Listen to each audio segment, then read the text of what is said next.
Okay, go ahead anytime. Okay, this is Dr. Robert Morris. We're interviewing for Passing on the Pride. We're across the street from Pittman Center School at the Burnett Memorial Baptist Church. My name's Trisha Chambly, and I'm 14, and I go to Pittman Center School. You cut it off. Okay. United Methodist.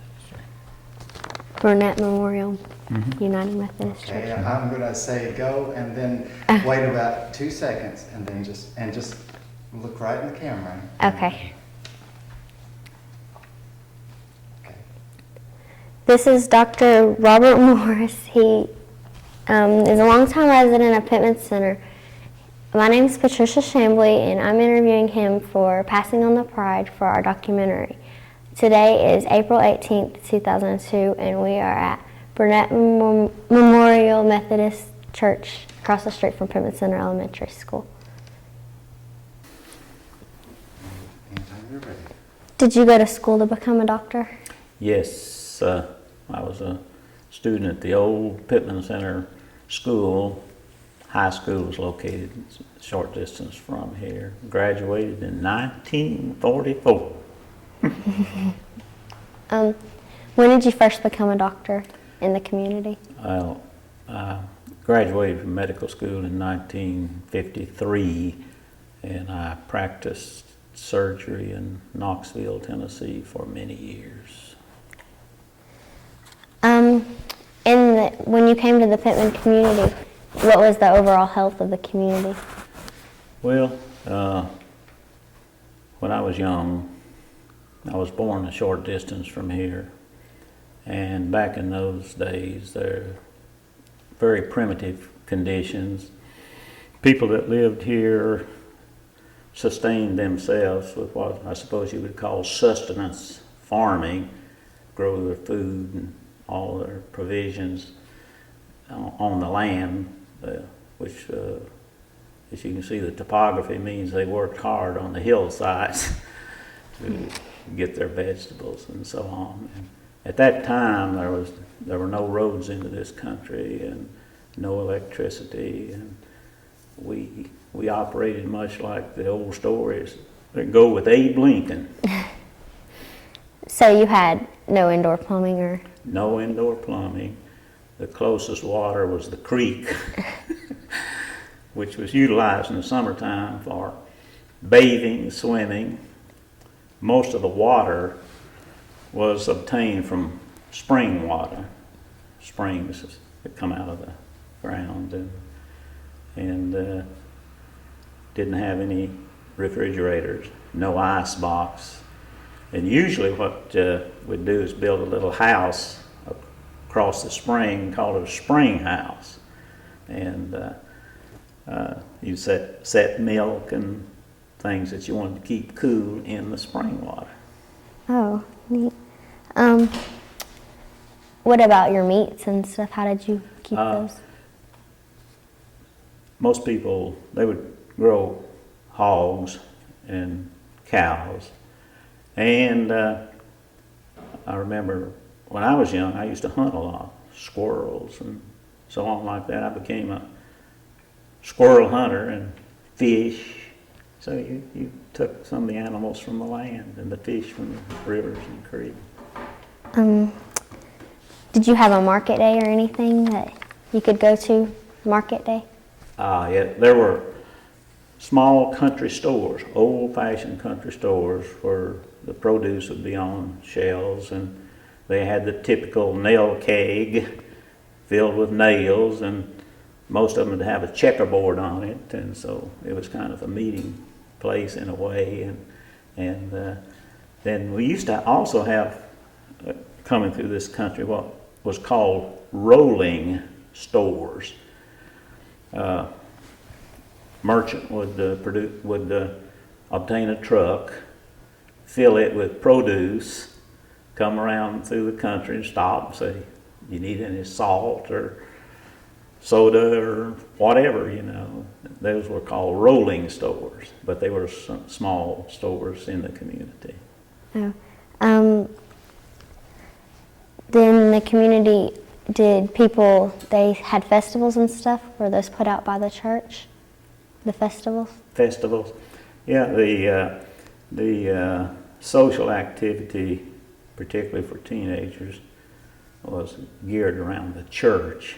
I can remember on Wednesday nights, the church would sponsor what they call socials, and the boys and girls would meet there and have fun, play games, and that was a social activity for the week. And then other activities related to the schools in times of school, sporting events, and in the summertime they would have a fair, FAIR, the old country county type fairs. And there were rides and games and. No, there weren't any rides. We made up our own games.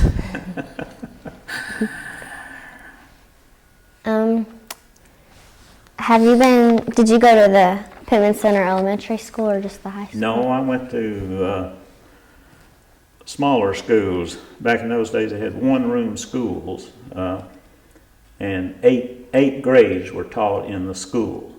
And those schools, they had the typical pot-bellied stove, which was in which you placed wood to burn for the heat. Had one teacher that would teach all the different grades, and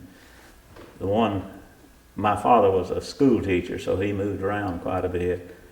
And I went to one-room schools in Sims School, that's down in Sevier County, up toward the Newport Highway. And then I went to Glades School, which is on the Glades tour here, and then Webb Creek Elementary School.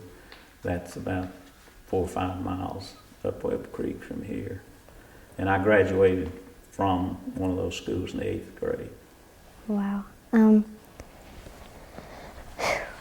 When you became a doctor, you went to medical school. Which medical school did you say you went to? I graduated from the University of Tennessee Medical College in Memphis. Memphis.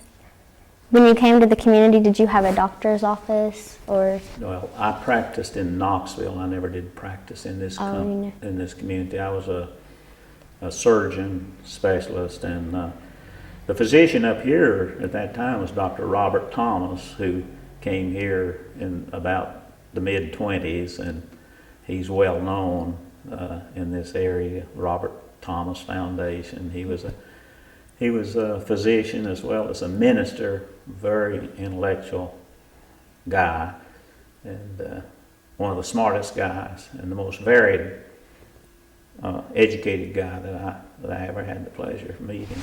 And he was the community or the local family type doctor. So everybody went to him? Yes, and there were other doctors, one out in Cosby, and Dr. Huff, and then there were physicians in Sevierville. Did you have any children? Yes, I had 3 children. 3 children. Girl, boy, girl. And how old are they? Oh, hate to say. One's about 51, 48, and the other one's about 41 or so. Oh, And 4 grandchildren. One of them's your age.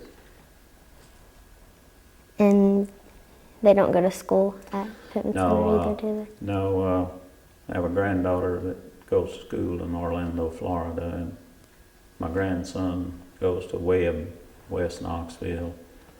Katie goes to Seymour, and Sam, he's 5 years old, so he's getting ready to go to school.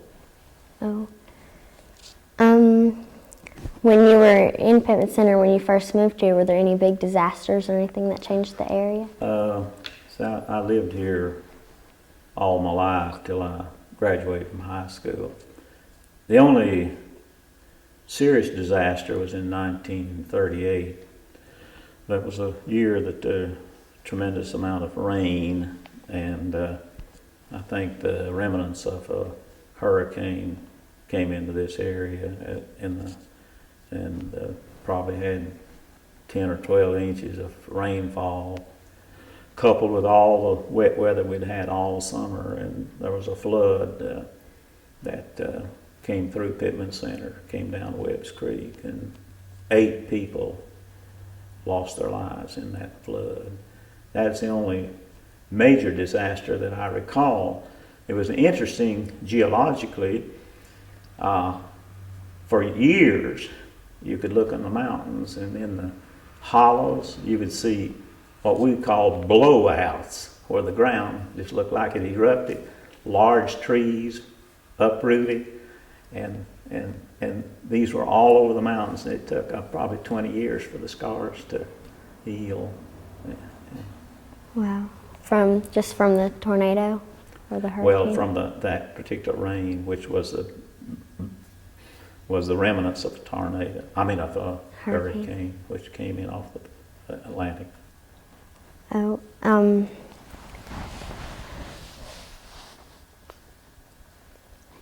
whenever it flooded, were there a lot of houses destroyed? Yeah, quite a few houses. The roads were destroyed, had bridges across the road, and the timbers, the trees, when the water washed them down, would lodge against the bridges, and they'd have these long 100 feet, 200, 300 feet of timbers just pushed against the bridge, and then the water from a dam that it created would cut through the roads and cut several of the roads like that. Were you here when the bridge over in Emirates Cove was built? Yes. That bridge in Emirates Cove's been there a long, long time, and then it just in recent years, they've added the covered bridge. Yeah. Yes, they used to swim there and dive off of it into the creek, river. I think that's the reason, one of the reasons they probably put it there, to keep the kids from doing that nowadays. Yeah, a lot of people do that. They get in trouble for it too. Is there anything else that the people did in the community for entertainment, or? No, most of the entertainment was church, and then for the young folks was so we'd have picnics and activities of that type, hikes and so on. But see, we didn't have television. Most did not have a radio, and that was pretty good. If you were a kid that liked to read, you entertained yourself with the reading. Were there any board games or anything that you could play?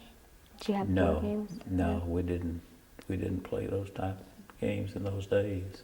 What types of games did you play? Well, old-fashioned games. When small kids, they used to play with marbles. You had to become an expert in shooting marbles, and there were several different games that you could play with that. That was the younger kids. And then other activities, pretty limited to what I've told you before on that. Some of the guys were talented musically, and they would play music and so on, get together in groups of them like that. And they played just instruments, or were they singing? Usually it was the typical mountain instruments like a guitar, banjo, fiddle, mandolin. And they had at the socials there were dances, or No dancing. no dancing? No, they didn't dance in those days. Just listen and play games. Spin the bottles. You ever hear spin the bottle? Yeah. Well, that was one.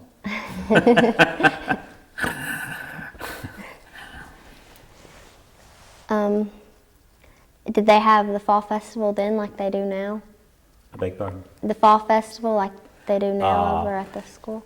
Similar to that, yes. Was it an all-day thing, or? Yes, it was an all-day thing, and there'd be contests, and ladies who could make the prettiest pickles or bake the nicest pies, and they'd have a baby contest, the prettiest baby, and then usually some competitive sports, racing and so on. And why exactly did the fall festival start? Was it for the crops coming in, or? Yeah, it's usually in the fall, and if I remember correctly, it's in the fall after school started. Back in those days, we would start school like in the latter part of July. You see. And now we start it in September. Yeah. And must the students walk to school, or were there wagons? Well, in the old days, I remember when I was very small, the high school here at Pittman, they had horses that drew a wagon. And then later on, they got school buses that would bring the children in from any distance on there. And here at Pittman, they had a dormitory where the girls would come and stay. They did not have one for the boys. So the boys had to walk or ride the horse? Yeah. What kind of classes did they offer at the high school? Well, the classes they offered were the basic classes. I grouped them in mathematics, science, history, English, and school was very strong in the basic subjects. And then there would be home and economics, shop for the boys, but the concentration was on the basic courses. Who started the schools in Pittman Center? Well, the school was started in the mid-20s, and Dr. John S. Burnett, who was a Methodist minister, he recognized the importance of education, and he started several schools in the mountains of North Carolina and Tennessee. I believe there's a total of 8. One of the schools was Pittman Center here. He solicited aid from a gentleman in Elmira, New York, called Dr. Pittman, and Elmira Church, Methodist Church there, sponsored this school here. And then he obtained building materials and built a high school here. And they would solicit books, gifts, and people would donate clothes. And they had a store down at the adjacent to the high school where they'd have used clothing, and they would bring in the clothing, put a little price on it, quarter, 50 cents. Now I look back on it and realize it's just letting them pay a little something, rather than call it a contribution or a donation. And a little interesting story. When I graduated from college and started the medical school, I came by the clothing store one day, and they had the prettiest robin egg blue sport coat with a little enhancement on the shoulders to make the shoulders look a little larger. Real pretty coat. I said, I believe I'll buy that. So I bought it for $1. And when I went to Memphis, I had several friends. And when they'd want to go out on a date where they wanted to impress their girlfriend, they'd all come borrow my coat. My dollar coat. Did you marry here, or? No, in Memphis. In Memphis? Memphis, Tennessee.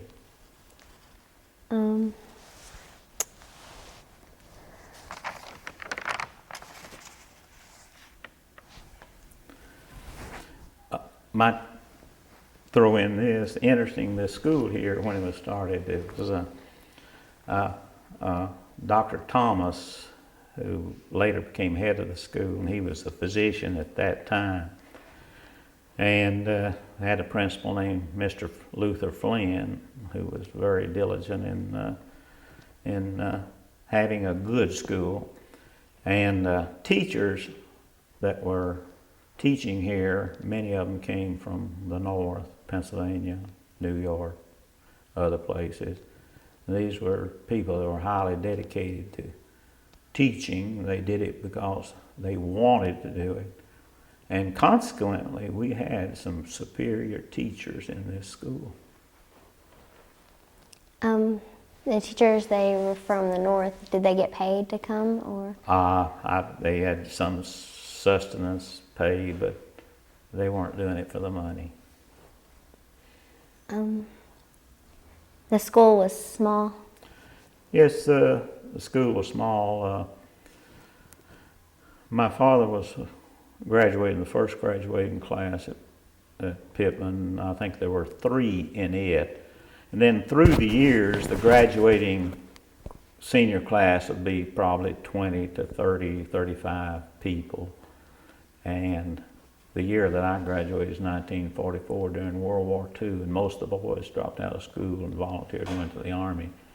And there were only 7 in my graduating class. But later on, I think it got up into the 30s on the senior level, which meant they had 180, 200, 250 kids.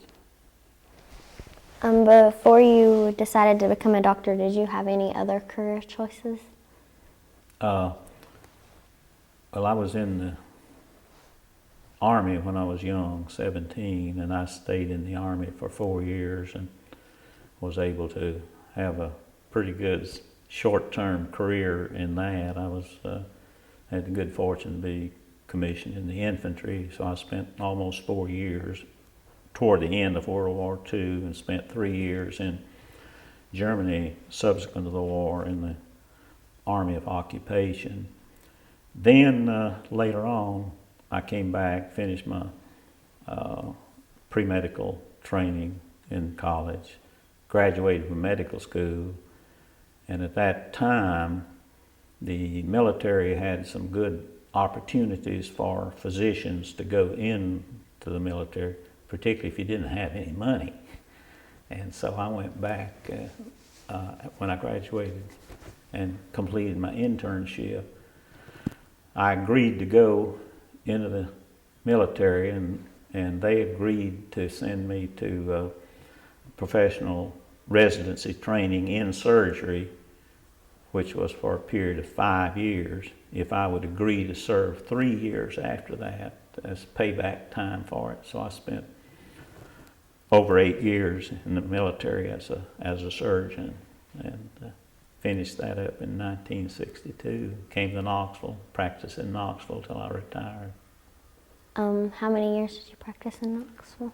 In Knoxville from 1962 to about in the 90s, about approximately 30 years. Wow. Did you enjoy what you were doing? Oh yes, yeah. Well, the kids that graduated from this high school here, I guess part of it was influenced by what other people had done for them. Many of them went into service type professions, lots of teachers, ministers, some engineers. I think there were 2 of us that went to medical school, but lots and lots of teachers. And some of them rose very high in the teaching profession.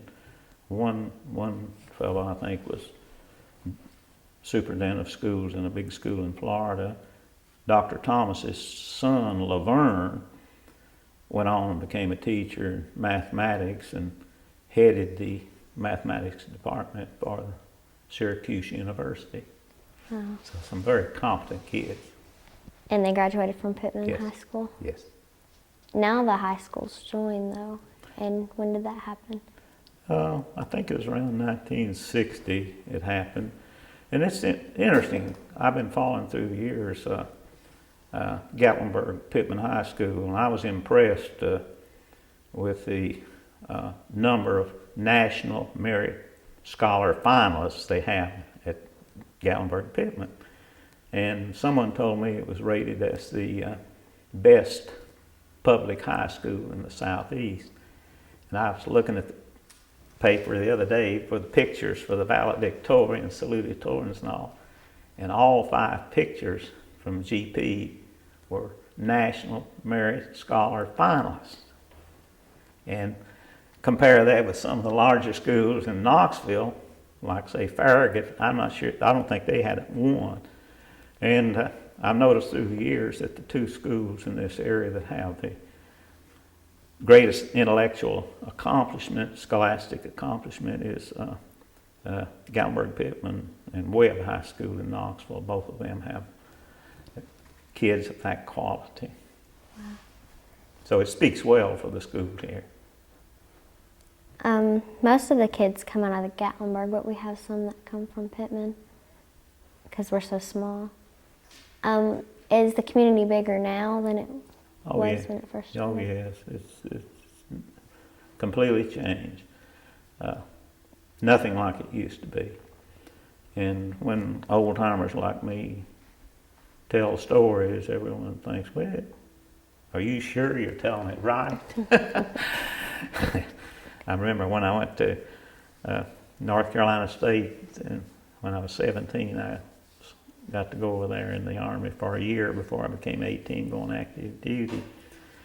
And most of the kids that I was with over there, they had us grouped in groups of 1,000, a battalion, and most of my classmates there were from along the eastern seaboard, and many of them very well-to-do, wealthy people. And they used to have a lot of fun with me because I had brogue from the mountains, you know. And so they'd say, now tell us about the mountains again. And I'd tell them, and they'd say, oh, yeah, yeah.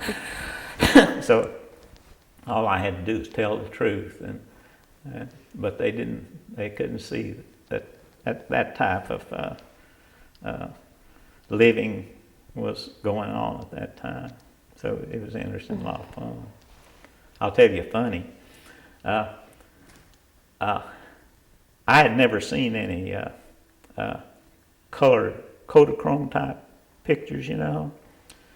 And 17-year-old boys, you know, I guess they do the same nowadays. We were in the military and we had a bunk, and the military permitted the boys to put up a pin-up. Do you know what a pin-up is? No. You don't know what a pin-up is? You'll have to talk to your teacher here then, but I'll tell you, a pin-up is a picture of a pretty girl, like a movie actress. Back in those days, it was Betty Grable, Lana Turner. They were the favorite pin-ups.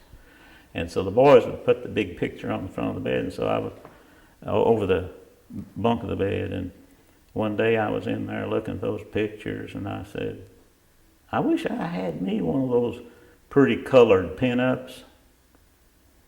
Well, that night, my roommate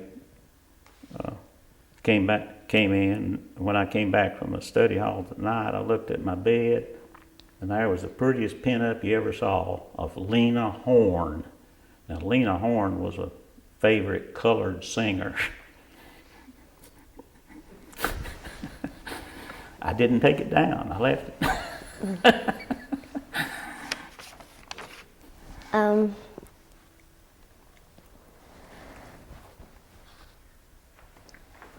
Did you have any sports, or was it just... Yes, sports.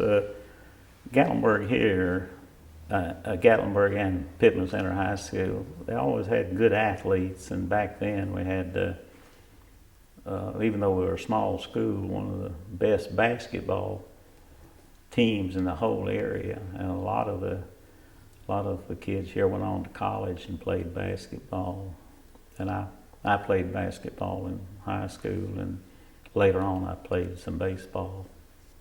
Did some wrestling in college. I was on the wrestling team. So the boys here a lot of them were very athletic, and the girls were very good too. They were very athletic. And were there separate teams? Were there guys' team and girls' team, or were they joined together? No, they were separate teams. Yeah, they were separate. They had the girls' team and the boys' team. Usually when they'd play, they'd have two games. You know, girls, similar to what they do now, the girls and the boys. Back then, that was in the 40s,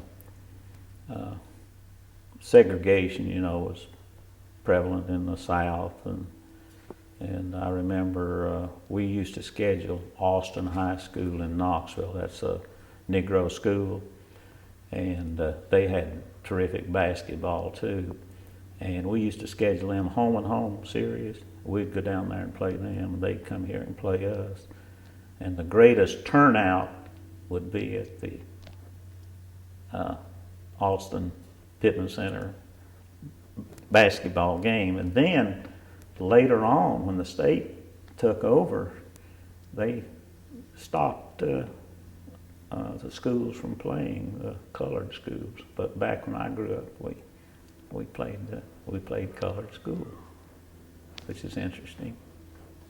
Do you win championships? Oh yeah, they won several championships here. Yeah, but the basketball team did. The boys, they were very, very good.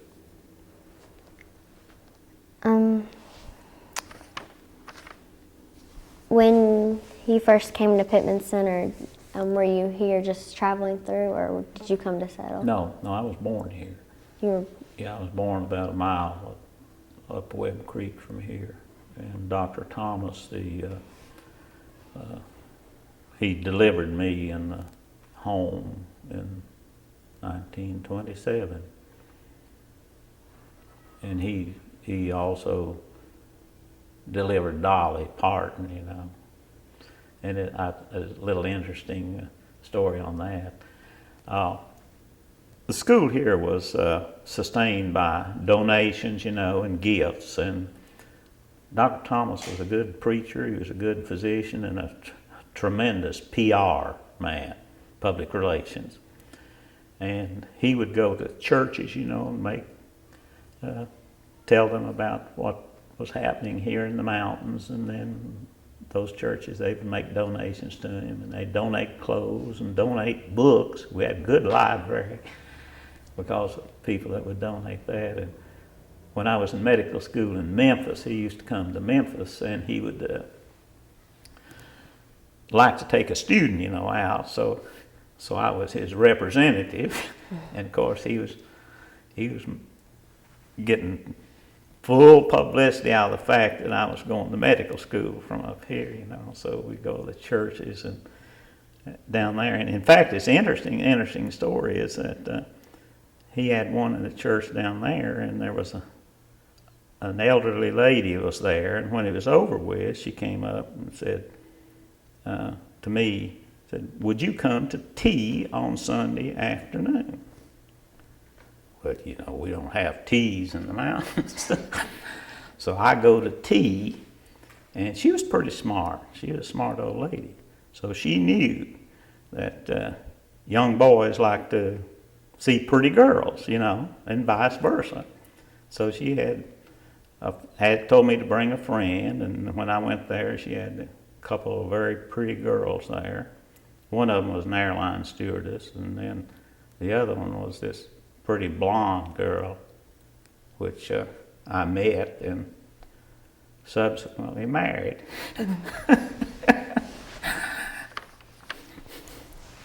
And I used to tell Dr. Thomas, I said, "Now, Dr. Thomas, I used to be up there pretty good on your list, but when Dolly was born," I said, "Dolly took over. Now I'm pushed aside."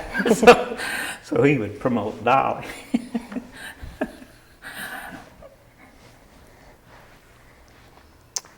So there weren't a lot of people that have actually there's people that became famous, but Dolly Parton probably. Yeah, she was an entertainer. She was a very determined person, you know, and she was an example of knowing where she wanted to go and had the drive to get there.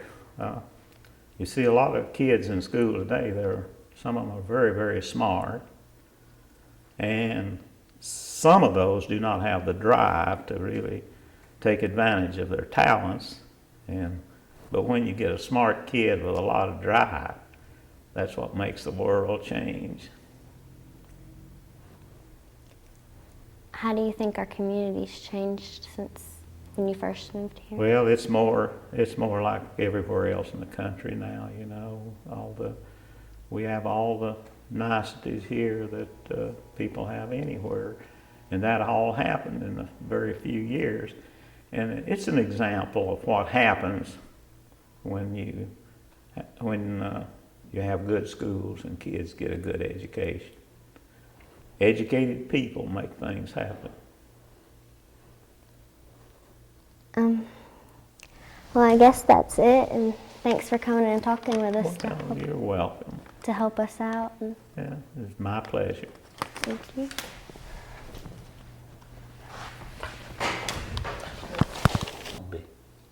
So we may be related. We'll get the genealogy. Leonard Owenby. Now, do you know what his father's name? Jackson Ownby. Jack Owenby. Is it O-W-N-B-Y or O-W-E-N-B-Y? OWNBY. O-W-N-B-Y? Yeah, my mother was an Owenby. And yeah, we need to trace back. I can't remember a Jack. And we may wind up being kin folks. And he's in the landscape business? Yeah. Where does he work? He was out on the main highway out on 321 close to Cobley Knob, but now he's in Sevierville and he's working from his home. Oh, Click? Yeah, Ownby and Click, that's it. Huh? Ownby and Click, yeah. Owenby and Click. That's it. And, yeah, okay. Yeah, I know where it is up there. Yeah. Yeah. And so well, that's great. That's great. Okay, go ahead. Do you have any brothers or sisters? Yes, there were 6 in the family and 1 additional infant that died when he was 3 days or so old. 3 boys, 3 girls. Did Dr. Thomas deliver them also? He delivered some of them, but I don't know who delivered all of them exactly because I never did ask on that. But I know he delivered me, and he used to like to tell the tale is in a spring night, and the moon was shining. I'm sure he probably embellished it a little bit. And he said when he slapped me, I let out a wail that you could hear all over the valley. That's the way he would say it. Did you have any chores at home when you were younger? But when we were growing up, everybody had chores. You had to work.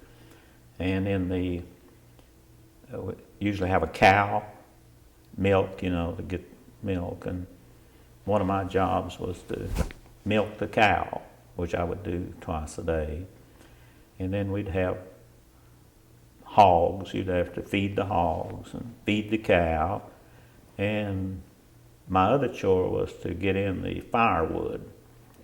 And back in the late 20s, there was a blight that came through this country and killed all the chestnut trees. I mean, beautiful, big chestnut trees.